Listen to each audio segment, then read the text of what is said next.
Sur le factuel, vers 13 heures, le commissariat de Choisy-le-Roi a reçu un appel pour des coups de feu en fait. Quand les collègues sont arrivés, ils ont eu droit à une scène apocalyptique où il y avait 4 personnes qui étaient blessées par arme à feu et malheureusement un ouvrier qui déjeunait derrière au Saint-Exupéry qui était décédé.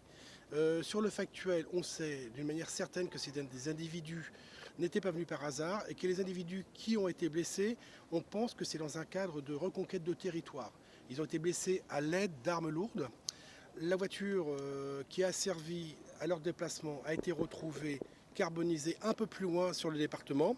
Et l'enquête criminelle ne fait que commencer. Mais quand on voit la configuration des lieux et l'agressivité latente des personnes qui s'en sont pris à vous et à nous, on peut aisément comprendre que c'est dans le cadre d'une reprise de trafic de stupéfiants. 2 personnes ont été atteintes à l'extérieur, 3 à l'intérieur. Bon. Ce que l'on peut dire, c'est qu'il y a une personne décédée, à l'heure où je vous parle, et 4 personnes qui ont été hospitalisées. De ce que l'on sait, si ça n'a pas évolué, 3 dans un état relativement grave. Ensuite, il y a parmi les victimes, donc sur 5 victimes par balle, parce qu'il y a des personnes choquées, mais bon, sur 5 victimes par balle, il y a 2 personnes qui sont connues des services de police.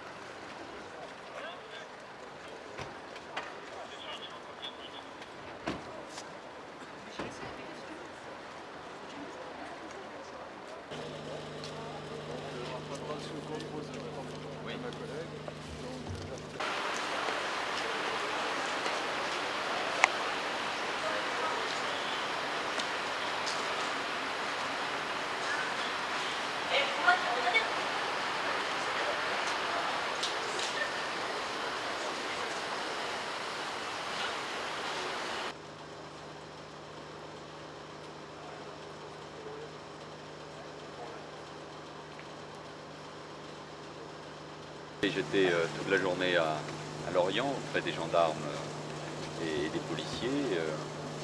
J'ai considéré que ma présence auprès de Madame le maire d'Orly, des élus, des préfets, ceux qui enquêtent aujourd'hui, était nécessaire.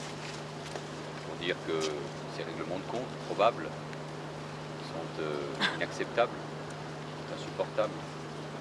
Et je veux vous dire que la police, la responsabilité évidemment de la justice, fera tout pour retrouver les auteurs de cette fusillade qui a fait un mort,